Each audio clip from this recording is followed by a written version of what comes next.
biyyoota akka biyya keenyaa guddachaa jiran akkuma kanallee biyyoota addunyaa hedduu keessatti kilab fuut yookiin ammoo daa'imman lukti isaanii dabii yookiin jallatee dhalatan hedduun isaanii maatii isaaniitiif yeroo isaaniitti mataa bu'uu gidiraa guddaa ta'an ni argina. Dhimmi kun egaa yeroodhaan yaalan argatu taanan barfatee jennaan daa'imman akka hiriyaa isaanii burraaqanii osoo hin taphatiin guddataniis immoo fiiganii akka hiriyaa isaanii bakka yaadan akka isaan hin geenyeef isaan daangessuu ni danda'a. Nuti egaa guyyaa har'aa mooraa hospitaala Xurunesh Beejing keessatti argamuudhaani daa'imman hedduun yeroo isaaniitti olii gadi fiiganii burraaquuf carrooman haadholiif abboolii hedduun immoo yeroo isaaniitti gammachuutiin waan qabneef gadhiisan dhaban arguutiif dandeenye jirra. Yaalli kun akkamitti gaggeeffama kan jedhuu fi daa'imman bifa kam keessa darbuutiin kanaaf qaqqabuu danda'u kan jedhuu fi kan kana fakkaatan simbiraan qaqqabsiisaa waliin turtii keenya ni taasisna. Haga xumura qophichaatti nufaana bu'aan immoo affeerraa keenya kabajaati. The correction, we have to apply a laser tape posterior. Kilab fuut yookiin miilli daa'immanii dabe uumuun Itoophiyaa dabalatee biyyoota Afrikaa hedduu keessatti dhibee daa'imman lakkoofsi isaanii hedduu ta'an ittiin dararamanidha. Nagaa sin gaafachuu hin daganne bakka jirtanitti nagaan keenya kabajaa simbiraa qaqqabu. Rakkoon kun egaa sababa qabatamaan taaniin kan dhufudha. Garuu yaala dhabuurraa kan ka'e daa'imman hedduun rakkoo kana waliin ni guddatu. Haadholiin biyya keenyaa hedduunis daa'imman isaanii ilaaluun yeroo quba nyaatan hedduu isaanii arginee jirra. Maqaan koo Warqee Taaddeen jedhama. Maqaan daa'ima koo Ramadaan Abdii jedhama. Ramadaan 14 bara 2014 baatii 7 gaafa 14 yaalatti xeenaa xaabaa walatteettan da'e. Akkuma da'een doktariin hin turre da'umsi koos 12 tanaqee 12 daqiiqaa 35 da'e. Isa booddee akkuma da'een doktariin erga daa'imni ba'ee miilli daa'ima keessa sirrii miti irrifatiin jedhee daa'ima sana carqiitti maree noqse. Yoo argite maraatti jedhanii daa'ima sana noqsan. Guyyaa tokkoo fi galgal tokko daa'imni na uffate. Na uffsani. Saayitii sanatti hin beeku ani sammuu koo. Of hin beeku bakka na uffsanii miirri yeroo sanatti dhagahame dhugaa dubbachuu banan namarras taa'u miti. Dhugaame jechuudha. Bakka of ajjeesa jee halkan saayitii 9tti si'a baay'oo deddeebisee yaalii goyeera. Of ajjeesa jeen guyyaa meeqedduma guyyaa meeqen bakka daa'ima koos arguun qabu ani hojjetaa mootummaatii eessa kaa'ee naqa haadhan qabu waan ta'eef maatiin koo narraas fagoo jiru haadhi koos boqotanii jiru. Kanaafuu abbaan manaa koos hojjetaadha. Lamaan keenya hojjennee ijoollee kana guddise.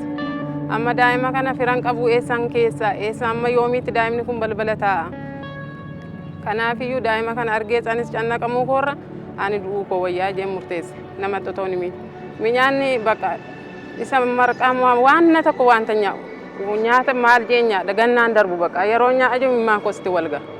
Akkanarra amma nama ta'e na saaba'e kana miti. Dhugaama siin jechuun mukan ta'e muka. Halkaniif guyyaan boo'ichuma bakka namni yeroo ofu firri koos yeroo ofu fira kootti na agarsiisu. Maaliif kana badiima maal oolteetti kana kenneef naan jiru jeen wayyaatti mareen nagaaman jedha. Uffatan mareen dhoksa maggaarrajaa keessa daa'ima koo. Halkaniin rafu akkana ta'an bulaa bakka maalin rafa hirriba maaliin qaba. Daa'imni akkasi bakka yeroo miilli kun keessatti otuma galagalee jira lamaanuu jechuudha. Akkas wal bira darbee isayyuu akkas kottoonfata gaa. Yeroo ati gadhiistu akkas yeroo qaban diriira kamaa gineti. Yeroo ati gadhiistu immoo kamaa ginetee qeddoo isaatti deebi'a. Isuma kanarratti jallatu kun lamaan bakka walitti galagaleera silayyuu. Isuma irratti iyyuu kun immoo akkas maaginetii metta bakka kamaa gineti. Waan goon qabu eessan geessa bakka balbala kiraa namaa kaa'u namni na jibbe bakka warri kiraas na jibban gadin baasu mana keessa akkatti manuma keessan ta'a bakka.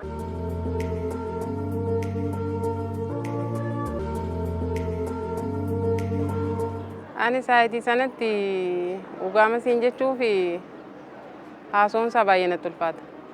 Haasoo jechuun nama ol jee deemus yaadeen beeku. Daa'imni kunis immoo bakka akkasitti dhaabata jeen guyyaa tokko yaadeen beeku. Anis jira bakka daa'imni kunis jiraat anillee jira ajee yaadeen beeku. Haalli suni haala yeroo teenya akka taasuu salphaa namatti illee natti fakkaachuu danda'a. Wanta keessa darbame. Wanti keessa darbame wanta namni keessan darbame jechuun danda'a. Baay'ee haala ulfaata. Daa'ima kee jechuun daa'ima waaqasii kenna garuu daa'ima kee akkas of jalaa abuu jechuun daa'ima si oksuu jechuun iyyuu saayitii sanatti ani sammuu koon beeku. Daa'ima kooroon oksan. Daa'ima na oksuun isaanii amma baay'ee natti ulfaateera naan carqiitti maranii daa'ima sana na oksanii na agarsiisinaa jedhanii kan ollaa kootti fuudhanii kennanii daa'ima sana otoo galgala sana of harkaan baasiin guyyaa kana guutuu ganama saayitii 12 walakkaatti nan dee daa'ima sana guyyaa kana guutuu amma hospitaalarraa ambulaansii anu naannessan kana daa'ima kana dhoksan. Garoon sa'aatii sana bakka abdii koo kuteera. Maaliif yoo na dhoksanis anillee argee cinqamuurra otoon argin of ajjeesuun qaba jee murteesseera waan ta'eef. Maaliif daa'ima jechuun ji'a 9 wajjin rakkattee baay'ee ulfaata. Baay'ee ulfaata. Kanaafiyyuu na agarsiisuu hin dandeenye. Isa booddee kanaafiyyuu bakka erga na dhoksaniis haalichi baay'ee waan ulfaata miti reejeen keessa kootti. Kanaaf daa'ima sanas argeen gubachuu koorra of ajjeesee boqochuu koo naa wayya. Waa bira ammarraa cibiraan qabu waan ta'eef akkasitti yaadeen murteesse keessa kootti. Biyya keenya Itoophiyaa keessas daa'imman rakkoo kana waliin dhalatan hedduun ni jiru. Wanti nama gaddisiisu garuu baay'een isaanii carraa yaalamuu osoo hin argatiin ni hafu. Dr. Sheetuu Taaddalaan jedhama. Hoogganaa hospitaala waliigala Xururash Beejing. Exactly fiigarii isaa sirriitti yaadachuus baadhu yeroo baay'ee lakkoofsi isaanii muraasa miti. Lakkoofsi isaanii muraasa miti. Especially naannoo baadiyyaatti daa'imman kunniin lakkoofsi isaanii baay'ee muraasa miti. Dabalataan immoo hawaasa keessatti fakkeenyaaf dhibbeentaa keessaa namni tokkoyyuu jiraachuun isaa dhiibbaan inni qabu baay'ee olaanaadha. Lakkoofsi isaanii garuu exactly amma kanas jechuu baadhu lakkoofsi isaanii guddaadha, significant. Maatiin kamiyyuu fayyummaa daa'ima isaa caala wanti isa yaaddessu hin jiru. Haadhi daa'imti ishee dhibee kana waliin dhalatee boqonnaa malee waa'ee kana yaaduu fi dhiphachuurrayyuu darbee hanga rakkoo xiinsammuu garaagaraaf saaxilamutti qaqqabuu ni dandeessi. Takkaa yaadeen beeku bakka nama koraama malee yoo mokoree yoo ta'uu didellee ofii koo of ajjeesuu hin qaban jedhe. Maaliif anis gubachuu koorra daa'ima koo laaleen daa'imni koos amma kana ji'a 9 garaatti baadhee maal jedheen balbala ta'a boru hiriyyaansaa guddattee deemti hiriyyaansaan fiigdi hiriyyaansaan baratti ani maalan go'a eessan geessa lafan geessuun qabu waan ta'eef kanaaf anumti du'uun qaba akka barbaaddetti guddisiin jedhe abbaa isaati. Ati duunaani daa'imni keessa hamman du'aan tokko. Kanaaf ati yoo jiraate daa'imni kun jiraata. Kanaafiyyuu daa'ima kana yaallitii isaa yoo dandeenye yaallaa ati amma yoo of ajjeeste daa'imni kun akkam ta'a naan jedhe. Karaa irratti hafaa. Biyyaansi haadhi jiraachuu qabdi akkamitti of ajjeessa naan jedhe. Guyyaa tokko duwwaatan dubbe ani waan hin jiraadhu miti ani ofan ajjeessa waan ta'eef akka barbaadde go'i. Haadha siin qabu geessee haadha kootti hin kennu. Hojii kana dhiisees immoo ijoollee kana waan an guddisuun qaban umurii kanaan umurii ijoollummaatiin ani kana arguus hin barbaadan sammuun koo nan gadhiisa waan ta'eef kanaafiyyuu sitti kenneera adaraa an jedhe.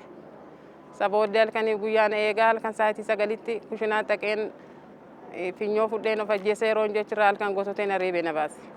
Ati of ajjeessee daa'imni kun akkam taati? Amma daa'ima kana ajjeesseeti waan ta'eefati edda of ajjeesta yaalii goota ta'ee jee maatii kootti bilbilee obboleessa koo waamee of ajjeesuuf daa'imni kun akkam ta'a jee. Dhibeen kun ka'umsi isaa kana jedhamee waan lafa kaa'amu miti. Umrii kichuutti yaalamuu baannaan ammoo inuma rakkoon kun ulfaachaa deemuu ni mala. Miilli dabee dhalachuun yookaan immoo afaan Ingiliffaatiin inni club foot jennuun kuni yeroo baay'ee sababni isaa kana jedhamee wanti saayinsiidhaan kaa'amee hin jiru. Wanti saayinsiidhaan kaa'amee hin jiru. Egaa rakkoo uumamaa hin jennu deformitiidha kan jennu jechaadha. Kanaaf amma ammaatti saayinsiidhaan wanti kaa'ame rakkoo kanatuyyuu isa kana fida jedhamee wanti saayinsiidhaan beekamu hin jiru. Garuu dhalataniituma argamu jechuudha. Yoo danda'ame isa kana egaa naannoo ji'a 3tti jalqabanii early otoo jalqabanii dafee sirraa'aa fi yeroo tokko immoo fakkeenya umrii isaa naannoo waggaa 12 akkana darbe taanaaniin xiqqoo isii yaaluufillee nama rakkisuu danda'a. Tarii lafeen isaaniillee jabaataa cimaa deema waan ta'eef yaaluufillee xiqqoo rakkisuu danda'a ijaa ta'eef otoo early yaalamanii baay'ee bu'aansaa gaarii ta'a jechuudha. Namni miilaan dhaabbatee deemu jechuun waan guddaadha. Maaliif namni miilaan dhaabbatee deema jechuun ofiisaaf, maatiisaaf, hawaasaaf akkasumas immoo biyyaaf nama oomishaa ta'a jechaadha. Kanaaf guddatee oomishummaa irratti waan namni fayyaa qabeessi hojjechuu irratti rakkoon inni qabu baay'ee hamaadha. Dabalataan immoo akkuma beektu rakkoon xiinsammuu productivity dhala namaa irratti impactiin inni qabu baay'ee guddaadha. Maaliif fakkeenyaaf akka nama kaawwanii miilli isaanii qajeelaa ta'uu dhabuun dabalataan immoo nama keessa hogguu walitti makamaniitiin hin deeman hin beekta hawaasa keenya keessatti ammallee ilaalchi jiru namni kunniin abaarsa ijaa qabaniif jedhamee namni akkasitti fudhata ta'eef even haati daa'ima kana guddiftullee haala kanatti fudhatu waan ta'eef rakkoo xiinsammuurraa qabee hamma immoo guddatee akka nama kaawwaniitti fiigee mana barumsaa deemuu fiigee dalagaa isaa hojjechuu fiigee ijoollee wajjin taphachuu fiigee ispoortii adda addaa irratti illee hirmaatee jireenya isaa boruu fooyyessuu irratti impaaktiin inni uumu olaanaadha. Akka maatiitti akka nama dhibee kanaan saaxilameetti hogguu laallu rakkoo kana qabaachuu danda'a. Namni immoo oomishummaa irratti hin hirmaanne daa'imummaa irraa qabee mana barumsaatti namni hirmaatu xiinsammuun isaa namni gaarii hin taane barumsa illee baratee akka namoota kaawwanii bakka namni kuuwwan ga'u irratti impaaktii guddaa uuma. Dabalataan immoo isa kana qofa miti. Fakkeenyaaf haawwanni daa'imman isaanii haala kanaan dhalatu taanaaniin tokkoffaa gara mana yaalaatti hin geessanii hanqina hubannoo irraa kan ka'e jechuudha. Dabalataan immoo namni maal nuun jedha kan jedhu kana fa'aa shakkuudhaan qabatanii mana keessa taa'u jechuudha. Yeroo kana aduudhaaf sunlight exposure argatanii inni kun immoo vitamin D deficiency fiduu danda'a. Rakkoolee hedduu kana wajjin wal qabatan dhufuu danda'a. Isaan kana immoo yeroodhaan yaalanii akka isaan amma akkuma argitu kanatti dallaa keessatti akkuma isaan deeman kana gochuun maatiifillee waan guddaadha jechuudha. Isaan birayyuu darbitee maatiin isaan take care gochuu irratti yeroo isaanii dabarsu jaa ta'eef hojii isaaniiyyuu sirnaan hojjetanii akka isaan hin guddisnellee impaaktii qabaachuu danda'a jechuudha. Egaan dhibeen kun waggoota hedduutiif daa'imman biyya keenyaaf hudhaa guddaadha. Arras guutummaa guututti furameera jechuu baatamuyyuu hojiiwwan bakka garaagaraatti yeroo garaagaraatti hojjetamaa jiran waan abdii namatti horanidha. Hospitaala waliigalaa Xirunesh Beejing keessatti hojiin namummaa irratti bu'uureffatee fi imimmaan maatii hedduu haqee erga eegalamees bubbulee garuu seenaa kana jijjiiraa jira. Daa'imman kaleessa asiif achi socho'uu rakkatan maatiin kaleessa daa'imman isaanii agarsiisuu sodaatan guyyaan itti gammachuun guutamanis yeroo eegee waan dhufee fakkaata. Hospitaala kan keenya keessatti bara 2014 akka lakkoofsa biyya keenyaatti yookaan immoo Jaanuwaarii 2022 jalqabame ergasii jalqabee guutumaan guututti yaala kana capacity building training ogeessota dallaa kana keessa jiraniif kennuudhaan akkasumas yaalii fi wantoota meeshaalee barbaachisan hundumaa kennuudhaan dabalataan immoo haawwanni karaa fagoo irraa dhufan akka isaan naannawa kana taa'aniitiin deddeebi'anii akka ijoollee yaalchisuu danda'an financially support gochaa kan turan Hope Works dirjiitii jedhamudha.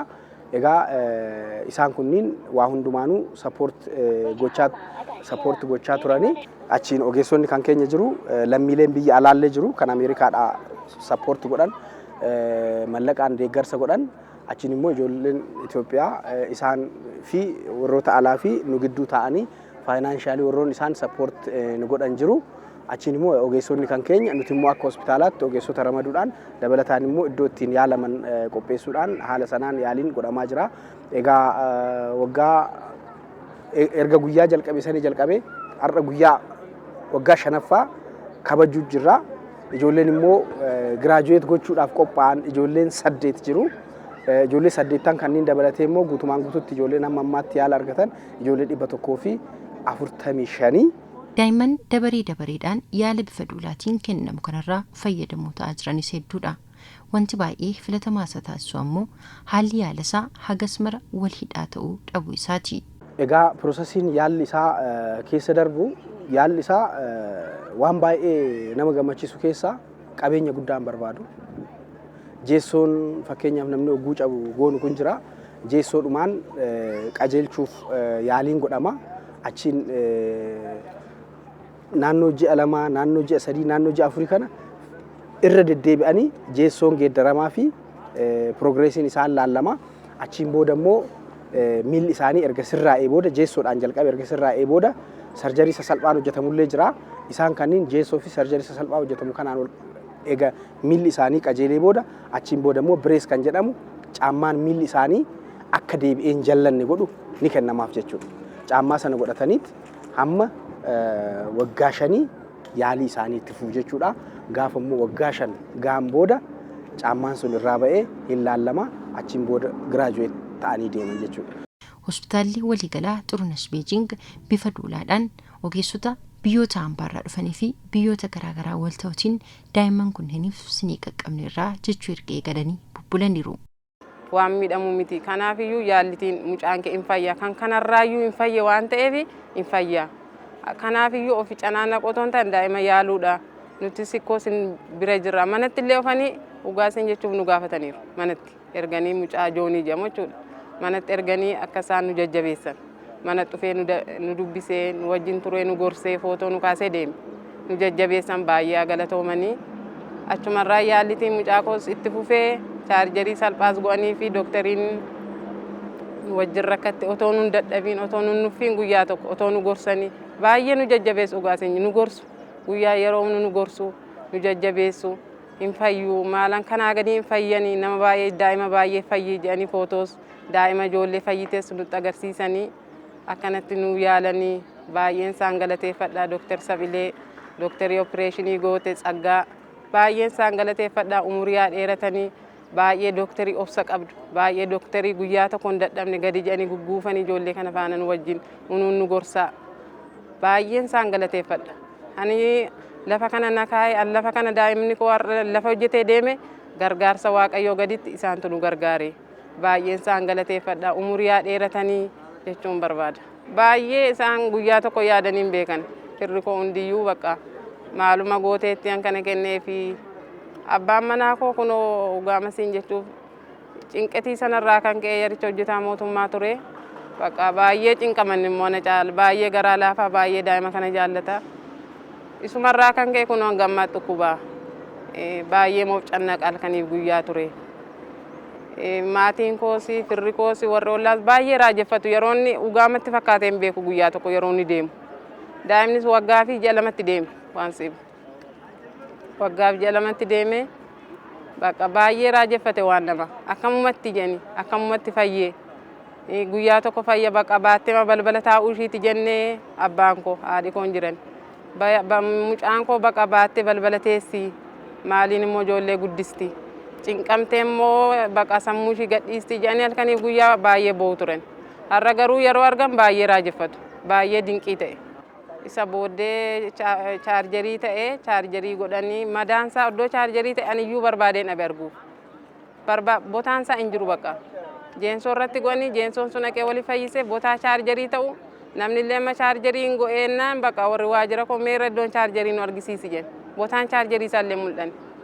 Baay'ee haala gaariitiin nu yaalte doktariin haa ulfaattu baay'ee ishee galateeffanna. Erga fayyee bakka sirriitti deeme waggaa lamatti chaarjerii ma booda jeensoon sun irraa kana mucaan fiigichatti ka'e hin deeme.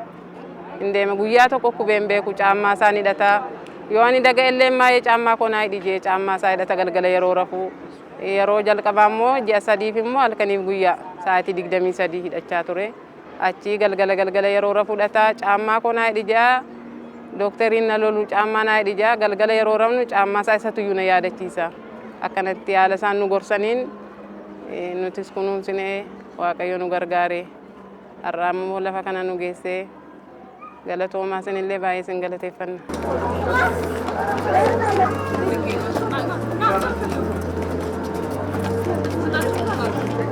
Egaan kabajamtoota daawwattoota keenya daa'imman kunneen olii gadi fiiganii akka hiriyaa isaanii taphachuu danda'uun isaanii maatiin illee fuula isaanii irratti fuulli kolfaa fuulli gammachuu argamuu danda'uun isaa dadhabbii waggoota hedduutiif bifa duulaatiin gaggeeffame irraati kan maddeedha.